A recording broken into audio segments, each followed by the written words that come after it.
Think outside the box, but don't color outside the lines. Think outside the box, but do exactly what I told you to do. Think outside the box, think outside the box, think outside the box, but sometimes thinking outside the box is not as black and white as it seems, especially when it comes to traditionalism and the good Indian girl culture, which is centered so strongly around core family values. Family values. Family. When you think about family, you think about your mom, dad, brother, sister, cousins, who knows?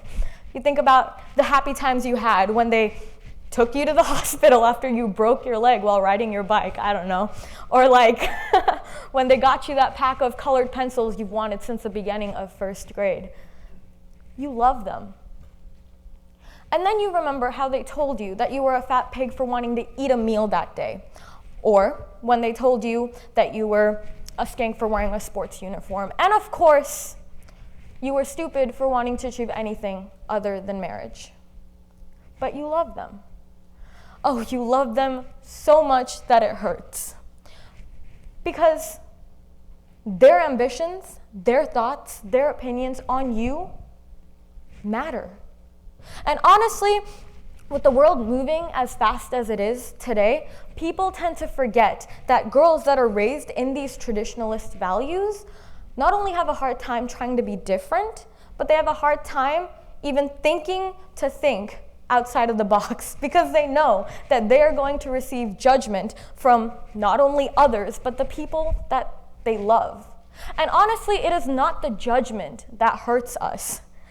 It's the fact that we're making the ones around us that we love hurt. That's kind of the salt on the wound, if you know what I mean. And that kind of sucks, to be very honest with you. The main idea here is simple, right? When it comes to traditionalism and the good Indian girl culture, everyone else's thoughts on you matter except for yourself. Yourself, right? Now we're talking about you. So do me a favor.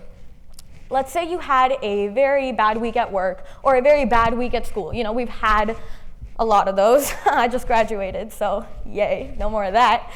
But what do you expect yourself to be doing at around 4:30 a.m. on that Saturday morning?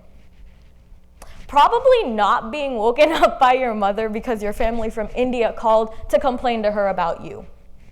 For what? Pictures. Let me explain, okay? So I am signed to an agency for my music and my acting, and just a couple weeks ago, I hit a major milestone, and I was actually on radio for the first time.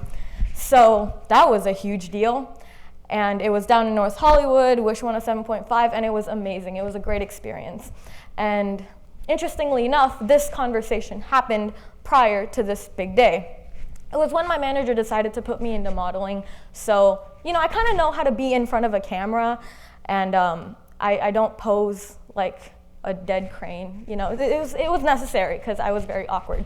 So I was like, yeah, okay, let's do it. You know, I went to a workshop and we learned how to pose. And then later, I had a photo shoot for my up-and-coming album, and this was that photo.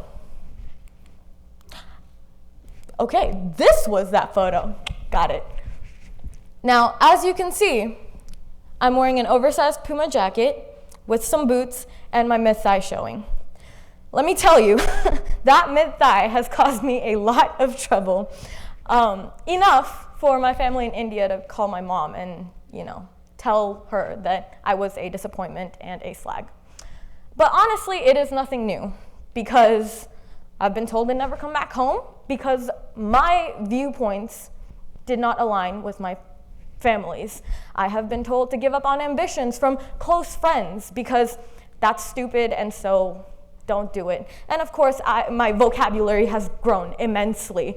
And it's very colorful now by the amounts of things that people have told me for wanting to wrestle as a girl. Big whoop there, right? So, yes, it is definitely something that is faced on a day-to-day basis. Now, let's go back a little bit, okay? So, when it comes to traditionalism and the good Indian girl culture.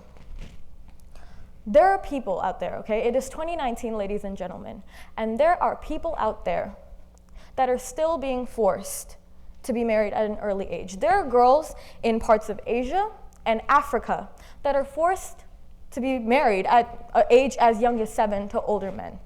It is 2019, ladies and gentlemen, and girls are still being told that they're stupid for wanting independence and an education, which, may I add, when it comes to traditionalist values, is very outside of the box to want education and independence. It is 2019, ladies and gentlemen, and people are still judging girls by their outward appearance instead of what they have to say. Now, in places such as Somalia, parts of Mali, Djibouti, there are places like this where girls are actually told to sew themselves up in order to save their virginity for marriage. Because as a traditionalist value, it is greatly regarded both on the bride's side as well as on the husband's side. There are so many written and unwritten rules, that keep girls back in the day and now trapped in this box of traditionalism, okay, with chains that are being added for every year that they grow older. I mean, gosh forbid, that these girls start gaining some confidence in these years of growing. I mean, I wish I was joking about things like this, but I'm honestly not. Because when we talk about traditionalism, okay, on jagare.com, which is a pre-activism website, many people have stated that the perfect girl is somebody whose values and decisions are still solely based on her home and her family. It is not a surprise that 70% of modern Indian women, okay, modern, face physical as well as sexual abuse. And more than 50% of the adult population, let me say that again, more than 50% of the adult population believes that this is justifiable. Take a minute to let that sink in.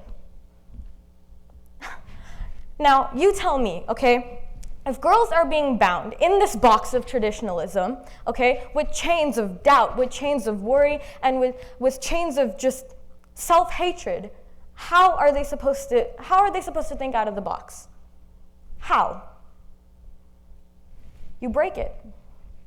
Yes, it is great to think outside the box. It's great to think about what you could have said, what you could have been, but you need to do it. What did you say? What did you become?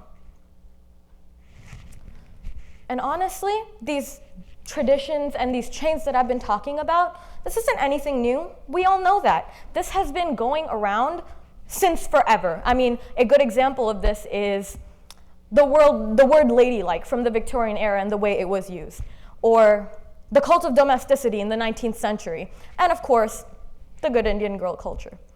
Yes, it is definitely great to think outside, but don't be afraid to break the box that you're trapped in. Because you know what? I understand. It's going to be scary. It's going to suck. It is going to make you feel, it's going to make you feel guilty. But the things that you achieve, the self-innovations that you get afterwards, is so going to be worth it. Thank you.